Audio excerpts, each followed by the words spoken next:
lot of other queer people, I discovered Julie d'Aubigny by meandering down an internet rabbit hole. The stories about her life were so fun and exciting. She just happened to be the same voice type as me, a mezzo, and she sang the repertoire I was most interested in, French opera at the beginning of the 18th century. So obviously I wrote my dissertation about her. But as I was doing my research, like a good little academic, I was unfortunately disappointed to find, like most of queer history, almost everything we think we know about her, we don't really know.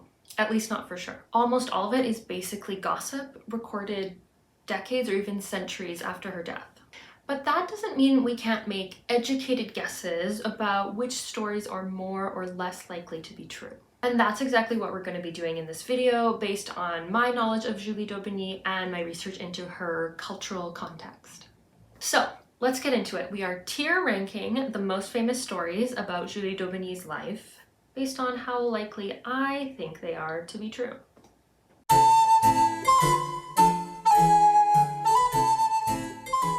So let's define our tiers. Number 1, just true. These are things we have actual documented primary evidence for. This is probably going to be a small tier. Number 2, we have probably. Here we have no actual documented primary evidence, but most of the secondary sources agree. There's no evidence against it, and it's plausible in the cultural context of the time. Next we have maybe. These are things we, again, have no documented evidence for, plausible more or less in the context, but unlike the second tier, it's only in a few of the secondary sources, so a little bit less likely. Number 4, we have probably no. Again, no documented evidence. Maybe it's in only 1 or 2 secondary sources, and there's either some evidence against it or it's less plausible in the cultural context. Number 5, sadly, almost certainly no. There's no documented evidence. It only appears in secondary sources that are questionable for some reason, and either there's evidence against it or it's not plausible in the context. And I'll explain this more as we go through. Up first, we have Julie d'Aubigny sang at the Paris Opera. This is true. We have primary records of the fact that she was being paid a salary at the opera. We also have records of some of her roles on printed programs and scores. Her first role was in 1690. It was Athena in Cadmus and Hermione, or if you want to be French, Cadmus et Hermione. And her last role was in 1705. She played Isabelle in La Vénitienne. Number 2, she was successful as a performer. This is also verifiably true. We have some first-hand accounts from people who saw her perform, but more importantly, at some point in her career, we don't know exactly when, she became listed as a first soloist on the payroll at the opera, which meant that she was one of the first in line to be cast in leading roles. So obviously she was good enough to rise up in the ranks at the opera. And that's all for the just true tier. Number 3, her name. This goes in maybe. All of the primary sources call her Mlle Maupin, which is her married name, which was then also used as her stage name at the opera. But there's really only one extremely questionable source that says that her first name is actually Julie Emilie, even though today we usually call her Julie. With her last name, d'Aubigny, there's more consistently. We think we know who her father was, so we mostly know that her unmarried surname was d'Aubigny, but again, there's no primary source for this. And for her first name, it really could be anything. Moving on, we have her birth date. This is also going in maybe. We have no primary sources for this. And actually, there are 2 birth dates that show up in secondary sources, 1673 and 1670. I tend towards 1673 because as far as I can trace in the sources, the 1670 birth date seems to have come from one author who just straight up decided to change it. This is a direct quote translated from French. We would tend to advance this date, 1673, and bring it to 1670. No text confirms this opinion, but the date of the debut of Mlle Maupin at the opera being 1690, she would have been only 17 at the time of this event and would already have accomplished a number of feats impossible for such a young woman. This author straight up admits that he just made it up. So I tend towards 1673, but again, we have no primary sources for this, so I put it in the maybe camp. Number 5, her death date is also maybe. Most secondary sources say that she died in 1707, but again, we have no primary sources for this and no idea how or where she died. Number 6, the fact that she often wore men's clothing. This goes pretty high in probably. In almost every secondary source, including the ones written closest to her lifetime, this does get mentioned, and it's very consistent throughout the sources. Number 7, same thing. She was good at swords. This goes in probably for the same reasons. It's in pretty much every source, including those earlier ones closer to her lifetime. Number 8, she had both male and female lovers. This goes in probably. A little further down, it's in most secondary sources, but the ones that it's missing from are those sources that are very close to her lifetime, so that gives me a little bit of pause, but not enough to put it a tier down. Okay, number 9 is breast exposure. So this is a story where before she became a singer, she would go around giving exhibition sword fights at taverns. Supposedly, she would often have to expose her breasts to the audience to prove she was a woman. So this is plausible. There's no real reason why it couldn't be possible, but I am putting it low in maybe because this is a really common trope that shows up all over the place in theater and literature in France in this time period. So often you have a female character who's in disguise as a man for some reason, and at the end of the story, she exposes her breasts in order to reveal her true sex. And this was obviously included for the enjoyment of the male contingent of the audience. So that's why I'm particularly skeptical about this story, because it is this super common trope. Number 10, her first opera gig was in Marseille. This goes in probably. It's very plausible. The story is that she ran away from Paris to escape her boring husband, Maupin, in order to go to Marseille with a lover named Serran. There is actually some primary evidence from records that someone named Serran was on the payroll of the Marseille Opera at this time. We don't have Maupin's name, but his name is there. So there's corroborating evidence, but not direct evidence, so it goes in probably rather than totally true. Number 11, her romance with d'Albert. So the Count d'Albert was a nobleman that Maupin had a kind of on-again, off-again romantic relationship with throughout her life. This one's definitely plausible. We have records, actually prison records, that d'Albert was in Paris around the same time as Maupin. He got thrown in jail for dueling. We also have some anecdotal second-hand accounts from people who were living at the time that they were an item. And secondary sources also sometimes quote what they claim is a letter from d'Albert to Maupin, sort of in response to her sharing that she's considering retiring from the opera. That one's pretty dubious, but it is more than we have for a lot of things, and especially with all of these things together, I'm going to put it right near the top of probably. Number 12, her duel with d'Albert. This specific story is that she first met d'Albert and first fell in love with him after they argued and then had a duel in a tavern while she was on her way back to Paris to audition for the opera. There is absolutely no evidence for this. It's not in earlier sources, and honestly, it just seems like the kind of story someone would make up. But it's not implausible, so it still gets to go lower down in maybe. Number 13, her duel with Dumesnil. So this story first appears in actually one of the most reputable secondary sources, which was written very close to her lifetime by a couple of actual historians. Now, at this time period, historians were not that reliable, but these two were specializing in the history of the Paris Opera, so I give them a little more credit than most other historians who are just sort of generalizing and coming up with these sensational stories to sell books. If you haven't heard this story, Maupin was angry at one of the other singers at the opera, a tenor named Dumesnil. He was apparently known for being super awful. He would show up drunk to rehearsals, he would harass the women of the opera, the singers and the dancers, but he had a really beautiful voice, so they kind of had to put up with him. Definitely not anything that's still relevant to the opera industry today. Anyway, Maupin had had enough of his nonsense. So she put on her best suit and waited for him in a square not too far from the opera. When he left after rehearsal, she jumped out and challenged him to a duel. He didn't recognize her because it was dark and he refused the duel. She gave him a little bit of light fisticuffs and stole a couple of things from his pockets. The next day he shows up at rehearsal, a little worse for wear. The way he tells this story, he was attacked by 3 enormous bandits.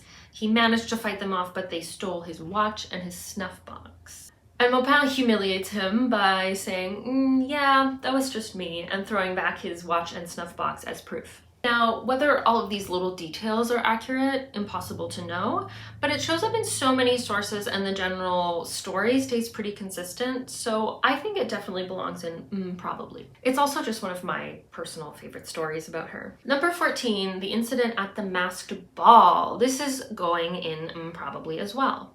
Again, we have it showing up in a lot of secondary sources, but it is missing from a few of those key ones close to her lifetime. We actually do have one supposed eyewitness account from the memoirs of Cardinal Dubois, but his memoirs are notoriously full of lies, so it's not going in the true category. In this story, Maupin shows up uninvited to a masquerade ball that's being held at the palace by the king's brother. She was dressed up as a gentleman, as she often would, and she started showing a lot of signs of affection towards one particular lady. 3 other men of this lady's acquaintance were not happy about this and challenged her to a duel. Something interesting to me is that there's disagreement between sources about the source of the offense, like what the offending behavior was. And it seems to get more extreme over time as the story gets retold. So in those earlier sources, it's just some, impertinent words. Later sources, maybe there's like some touch involved. And then once you get to the sort of modern pop retellings, she's full on kissing this lady in front of the whole court. Number 15, killing those 3 men from the masked ball in one blow.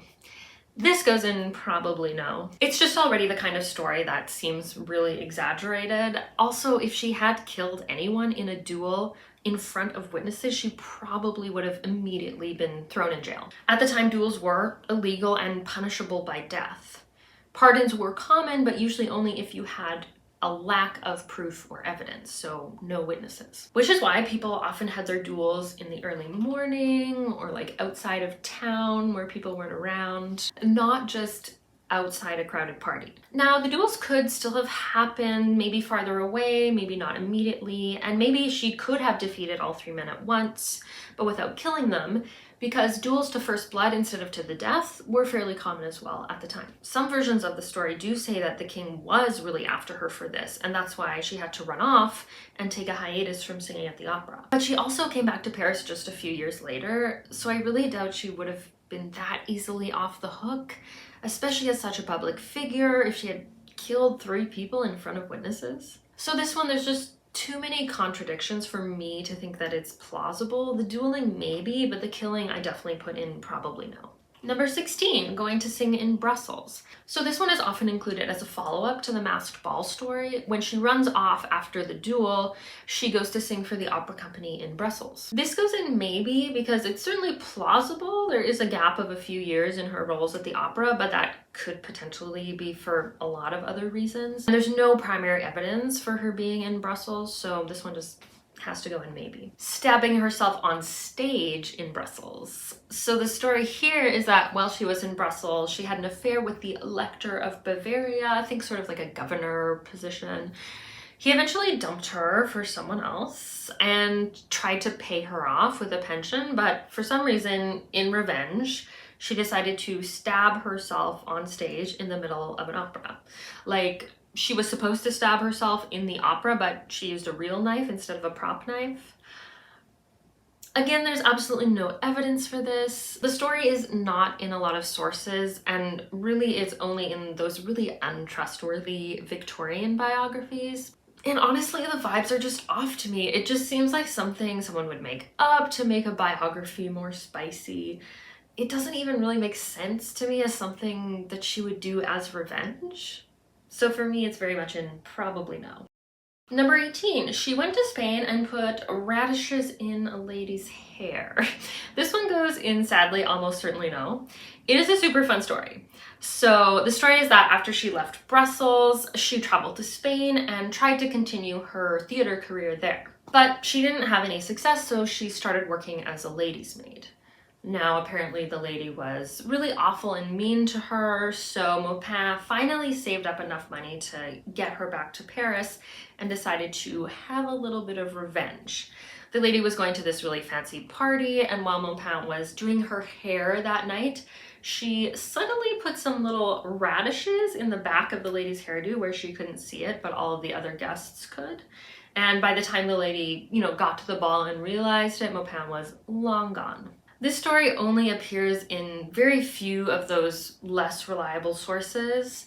They quote this whole section verbatim, so that to me indicates it's probably coming from one source that's just being repeated. And honestly, I suspect it was just an excuse for the author to be like really racist. There's this whole rant, not even related to the story, about how awful Spain and Spanish people are in comparison to France. So I really don't think this one's true, even though it is a fun story. Number 19, the duel with the Baron. The story here is that a baron was hanging around backstage at the Paris Opera, making some rude remarks about some of the opera dancers, and Maupin decided to do something about it. She was dressed in men's clothing at the time, and she challenged him to a duel. And he didn't realize she was a woman until after they had had the duel. She beat him and she broke his arm. This story is in several secondary sources, but not the ones closer to her lifetime. For me, it's very much plausible, but because it's not as consistently present, and it's not in one of the more reputable sources, I'm gonna put it in maybe. Next, we have her feud with Thévenard. So in this story, Maupin gets into an argument with one of her colleagues at the opera, a bass named Gabriel Vincent Thévenard. They had this huge argument and it went on for weeks and weeks. Supposedly they were on stage singing a love duet together, but between verses they would be like fighting in whispers. It got so bad that Thévenard refused to leave the opera house even between rehearsals and shows because he was afraid Maupin would ambush him like she had Dumesnil. Eventually they reconciled, but only after Thévenard agreed to apologize in front of all of their colleagues. Extremely juicy workplace drama. So kind of the same thing here. The story is in some secondary sources, but not ones close to her life. But again, it is quite plausible. A fun detail in one of the secondary sources is that their argument might have been over a shared lover, the Chevalier de Bouillon. So Thévenard may also have been a chaos bisexual, which we love. Some secondary sources actually claim to quote directly from letters between Thévenard and Maupin. They're pretty fun, but there's no real source, so I'm a bit skeptical. So this one is also in maybe, but I'll put it a little higher up. It's very consistent and pretty plausible. Number 21, the landlord incident. This one is a bit of an unpleasant story. It's very, very rarely included in any of the modern retellings. Supposedly she got into a dispute with her landlord over whether or not he owed her, as part of her rent, regular meals. She reportedly became violent and physically assaulted the landlord as well as a maidservant who was there at the time as well. Not very chivalrous behavior. Once again, this story is in only a few secondary sources, not ones close to her lifetime, but one of the sources does quote from a magistrate's report. Again, we don't have the primary source, but that does give it a little bit more credibility. So I'm putting it a little bit higher in maybe. It's not a fun story, but Maupin might not have been a fun person to be around, however much we want to turn her into this queer hero. One little extra detail that one historian includes is that apparently in some of the documents surrounding the case, they mention a sister who was living with her, and the historian kind of speculates that this might have been a lover. Again, we don't have any of those documents surviving, but it is interesting. Number 22, her romance with Madame Florensac. So near the end of Maupin's life, it's said that she had a romance with a married noblewoman, Madame de Florensac. It's also rumored that the reason Maupin retired from the Paris Opera in 1705 is because of the sudden illness and death of Madame de Florensac. The whole story seems to originate from one secondary source, but it is one of those sources that's close to Maupin's lifetime and is a little bit more reliable. Now, in that source, the relationship is referred to as a close friendship, but I think as queer historians, we're used to reading between the lines a little bit here, especially given Maupin's history. However, if Maupin started working at the opera in 1690, 1705 just happens to be 15 years, which is the cutoff for when she would be eligible to retire and receive a pension for the opera. Maybe it's just a coincidence, but it seems a little too good to be true to me. So while it's a beautiful story, unfortunately this one does have to go in the low end of maybe. It's certainly very plausible, but there are some things that don't fully add up, especially given that other very plausible reason for her retiring. And now we come to the story, the one most people are going to know if they know anything about Julie d'Aubigny, the convent escape. I'm so sorry, but it has to go in almost certainly no. So if you don't know the story, supposedly while she was singing at the opera in Marseille, Maupin fell in love with a girl that she saw in the audience there. She started pursuing this girl romantically, and the girl's parents got very concerned and sent her away to live in a convent in Avignon. Maupin searched for her and eventually found her and entered that convent pretending to be a novice. She lived there with her lover for a while they came up with a plan to escape.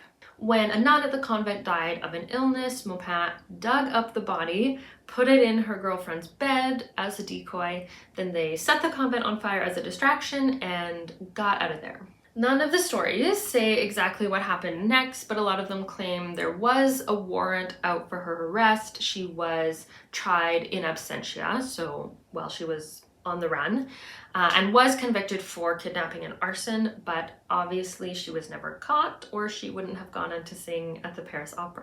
So it's such a great story and obviously one of the most famous about Maupin, but tragically it is the least likely to be true. No one has ever been able to find recorded evidence of a conviction for arson or even a record of a fire happening around that time in Avignon, and these are the kind of things that are recorded in city archives. So where does this story come from?